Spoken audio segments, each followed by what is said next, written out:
Hi, Ingrid. Hi, Adnan. How are you? Good. Super pumped to have you join us today.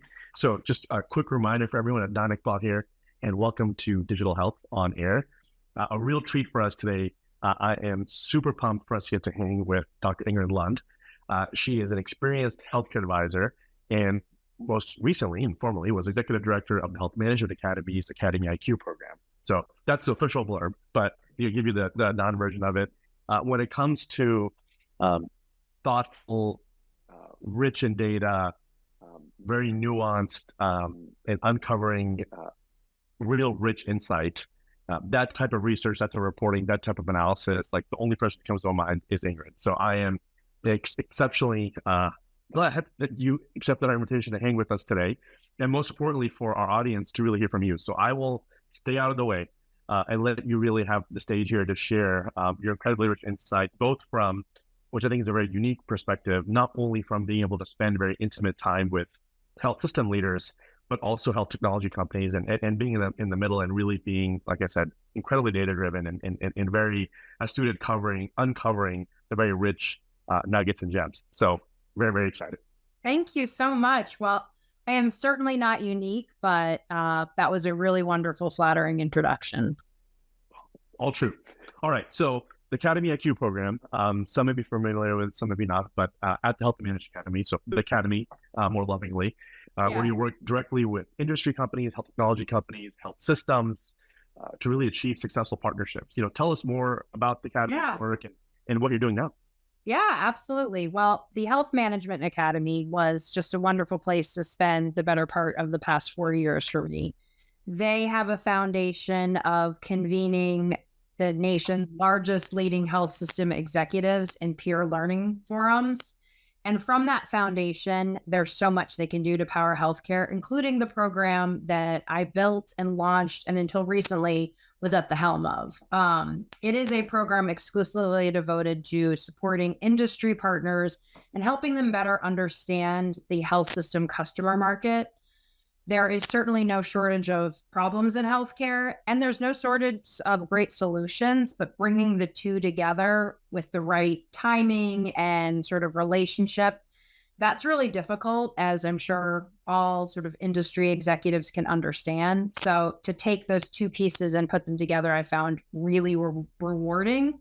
And in fact, that in depth work with innovative industry companies is something that I'm choosing to actually spend my time on now in a more independent fashion.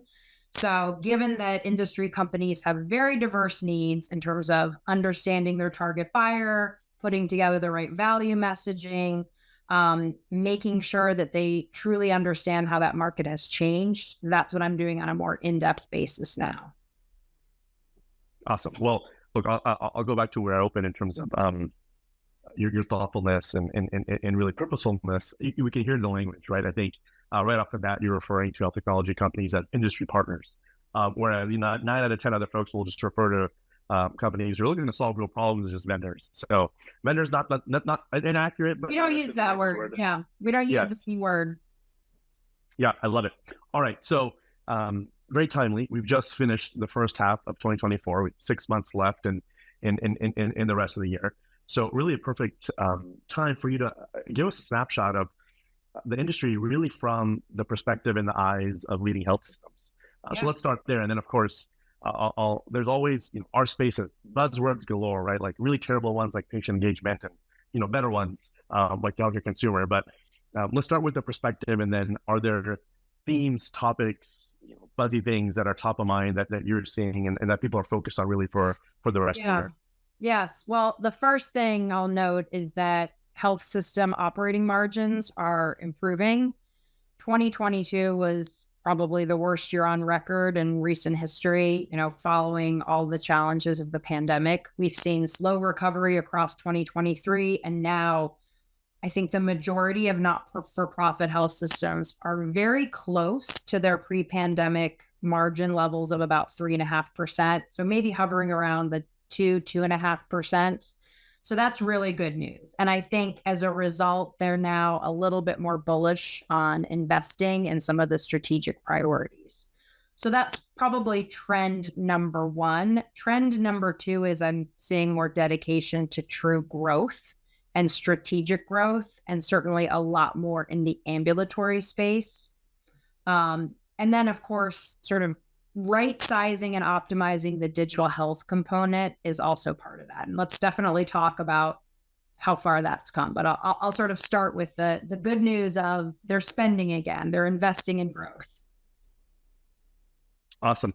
And so, as you think of, you've framed these nice high level changes in the market. Let's double click on the digital health part of it, right? Like you mentioned, folks are looking at, hey, we have better margins, we're focused on growth, and actually not just thinking of it like as a concept, but we're being very thoughtful, strategic about it. Where is the investment that folks are evaluating, and where do you see things really moving and moving quickly?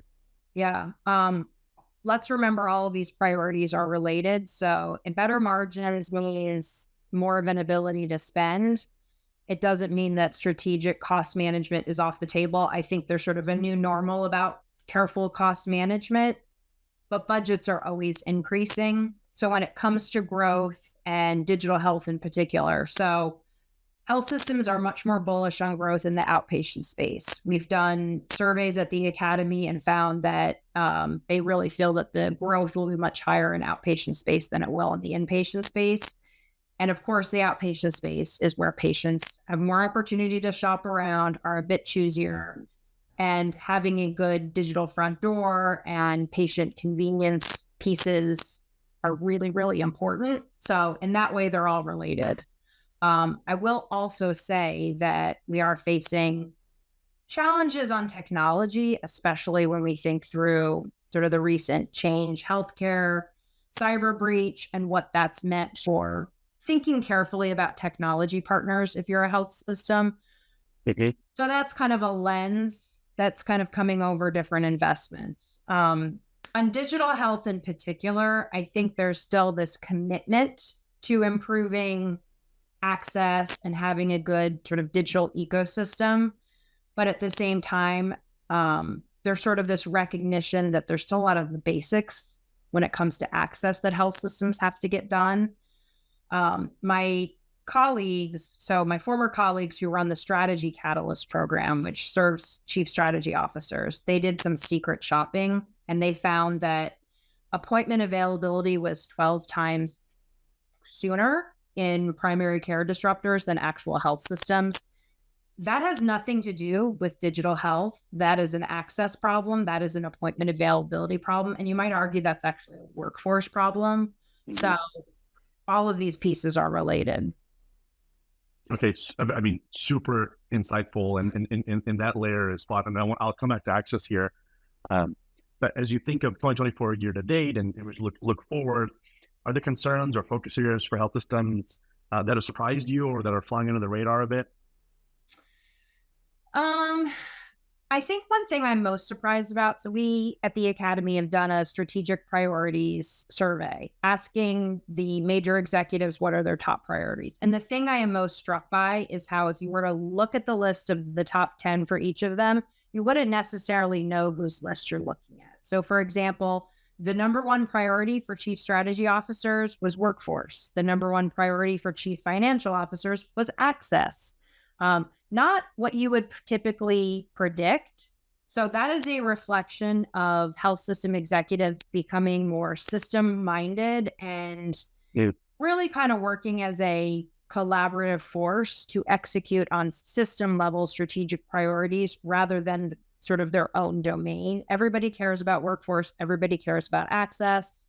So that's probably maybe what would surprise a lot of folks. I think this is a trend we've seen for some time. So I'm not personally so surprised, but I'm struck by how much we're seeing it evolve into sort of a systemness. Well, I think that's a very welcome change. And of course, if we think of the strategic growth imperative that a lot of health systems have, like that is critical to be able to deliver that and for it to not just be a set of slides that don't become reality. Yeah, absolutely. Yes. And so I want to, we've talked about access, strategic cost containment, growth, and then of course, workforce constraints, right? And so obviously a top concern for many health system leaders, very real and obviously it's very connected. So that system level thinking makes a lot of sense. What can you share with us what workforce constraints look like in 2024 and the ways health systems are looking to solve it, even with some of the competing priorities they have? Yes. So if you think back to what happened in the midst of the pandemic, there was sort of desperately filling workforce gaps, and health systems admitted how much money they were throwing at the problem. And that has taken some time to unwind. So a huge number of travel or contract nurses in place, which typically cost more temporary clinician staffing. Gradually, they are getting back to a more permanent and well-engaged workforce. So I've heard tons of presentations about investing in better benefits experiences, building the pipeline, investing in high schools and even middle schools to collectively try to get more engagement in healthcare as a profession, with even this notion that maybe we'll compete when we're actually hiring, but building up to that point, we're kind of all in this together so that we don't lose the younger generations to other industries. We need to make healthcare seem attractive. So that's one big piece of it. I would actually say the other piece of the workforce challenge is recognizing what the younger generations of clinicians want. And more, that is more flexibility. I think it's got to be a mix of permanent, of employed, and even locums physicians. So health systems that are able to apply a flexible and nimble model to make sure all of those gaps are filled are probably going to do better when it comes to access. And look, I think that's awesome, very much needed. Really will challenge, right, the current ecosystem and setup and framework and the way things have just been done. Are there certain health systems you think who are really leaning into this and being thoughtful and creative as opposed to just making like small tweaks? Yes, I think, gosh, it certainly depends on, they're all different sizes, different capabilities. I think those that are being really thoughtful have used technology that even allows sort of that locums support and the ability to deploy a physician in the right place at the right time. Others, when we're talking not just about physicians, but sort of flexible float pools. And this is where the industry partners are so critical because they can bring that technology, they can bring that supply of physicians exactly where it's needed. Health systems cannot, I think, do all the jobs they need to do and have the optimal access if they don't have those other sources of workforce. Super helpful. We spent a lot of time on 2024. Let's look ahead to next year, right? What do you expect to, in terms of health system priorities, to stay at the top of the list as we look at 2025? And are there larger trends you expect to see really become priorities as we look at 25 and beyond? Yeah. So number one, I think we're going to see continued progress on sort of a systemness journey or optimization. We've seen so much M&A activity. So if you think about some of the systems that merged, I don't know, a couple of years ago, Intermountain and SCP is one example. They're still on the systemness journey. They are still putting all their pieces together to operate as one efficient system. So we're going to see continued work done on that front. There's so much to that. And I think what tends to happen is the patient-facing access components don't happen right away. So having a consolidated, universal, centralized scheduling platform, load balancing across sites, that takes time to put into place. So that's probably like trend number one, focus area number one for a lot of systems. I'd say the second big area is revenue diversification. So one thing I think they've learned is, wow, we really have to have sources of revenue well spread out. We obviously know that we cannot depend too much on inpatient sites. We need to have a healthy outpatient footprint, but many others are trying to get more revenue from specialty pharmacy, from actually having an investment arm. So there's going to be greater diversification of revenue. Super helpful. Yeah, those are probably the big two. I would say other things I'll throw out there. Strategic cost management, that is going to be the new normal. And I would say probably like greater cybersecurity concerns. We are in a sort of new stage of concern, as I think we're all aware of just how vulnerable healthcare is. So expect that to be a new normal as well. But there's just going to be much more scrutiny and careful approaches to investments with tech companies. Very helpful. You touched upon diversified revenue streams. Obviously, there's the ongoing shift to more and more care happening in an outpatient setting and people making investments there. What are some of the other creative ideas or things that folks are actually putting in place that might be showing early signs of success that you've come across in your time with health systems? Yeah, it's not new, but one thing hasn't come up in this conversation yet, of course, is value-based care and health systems taking in the premium dollars versus the fee-for-service dollars. Those that have health plans are going to want to continue to grow those health plans. Medicare Advantage is experiencing some challenges and headwinds, so there's definitely a wait and see on how that plays out. But direct to employers, I think that's picking up steam and becoming more attractive. It's not certainly something that you can do easily. It takes probably a lot of careful planning, and different markets have different large employers that are potentially willing to do that. But I expect I'll see more systems try to partner directly with employers. Very cool. Well, I will keep an eye on that as we play out the rest of the year and look at next year. You talked about systemness becoming real and something health systems are really being purposeful about. As part of that, I'm guessing there's new healthcare decision makers or roles or personas that are having more influence. What are some of, obviously the CIO was always there, the CFO is always there, but are other decision makers who you see have increasing influence or more power in the ecosystem? Yeah. First one I'll cite is the Chief Information Security Officer. Related, so the person who is supposed to be the steward of cybersecurity, I think they probably will traditionally report to the CIO as they have been, but I think they're probably going to get an elevated budget and they're probably going to get more staff and need to do a bit more training. And I think they're going to have more decision-making authority. So let's see their stock rising. Another one I would cite is related and a chief business continuity officer. So Northwell has one of these, and I heard his presentation, and his focus was really, we've got to keep the doors open. It is our fiduciary responsibility, CFOs, to keep the business flowing. So you need somebody in charge of scenario planning for cyber attacks, terrorist attacks, natural disasters, and really have a plan in place to make sure that the doors can stay open and that they are prepared. So I don't know that a lot of systems have that. I hope and think that they will start to put those people in place. And then finally, the last executive I'll cite, which is one that I think we overlook far too much. That's the chief nursing executive. The academy, so when I was running the program, we did extensive research into the backgrounds of various executives. The chief nursing executive is the one most likely to have come up through the system. So in doing so, they have incredible relationships and probably can get a lot done and have tremendous influence. They also want to be brought to the table for technology discussions. So please don't overlook them. If you are looking to partner with technology, with the health system, please, and it affects nurses at all, please bring that chief nursing executive to the table. I think it will serve you well.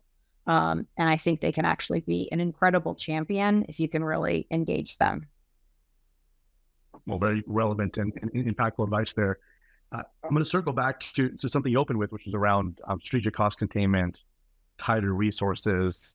If you think of health systems, what are their attitudes towards industry partners, new technology, and what's most important to them when they're looking to continue an investment or start an investment with a potential partner?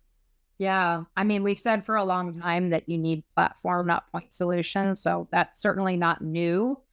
There is definitely a push to simplify the tech stack, not have so many. With every new tech partner, you could argue is a new point of vulnerability. I think there still is very much an EHR first mentality.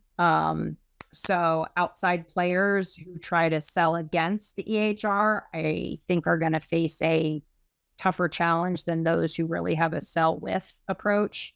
So that would be a big piece of advice. But really the most important thing I would say is relationship building and starting from a place of true understanding of the health system purchaser pain points.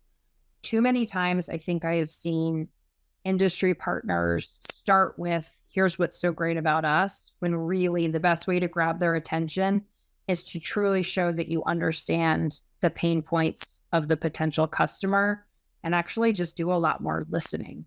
Don't get to yourself until you've built that rapport and that relationship, because it'll be so much of a stronger pitch if you've got that grounding. Well, as promised, hot gems galore. Platform, not point solutions, of course, is super near to our heart. So you see me kind of jump out of my seat when I hear that. This has been awesome. I know we're at time. I wish we could keep going, but I promise to stay out of the way. Other things that you wanted to share with the audience, really from like your unique seat to see both health system partners as well as the health system executives themselves, and anything that you want to share with the group. I think we covered quite a lot. I think we're going to end 2024 in a good place. Obviously, we have an election and a ton of proposed fee schedules coming out and a lot of things on the policy side that we didn't get to, but that's something that I think you should potentially pick up with a policy expert a few months down the line. And then I would be happy to kind of reflect on the so what after that. So that's sort of something that I am closely watching to see how 2024 ends up. Awesome. Well, sage advice as always. I always tell our team here that I'm always smarter every time we hang. So thank you for hanging with me on a much bigger stage across our one-on-ones. Yeah. And we're excited for all the amazing things you're going to do next. So thank you. This is a lot of fun. All right. Thank you. We'll see you.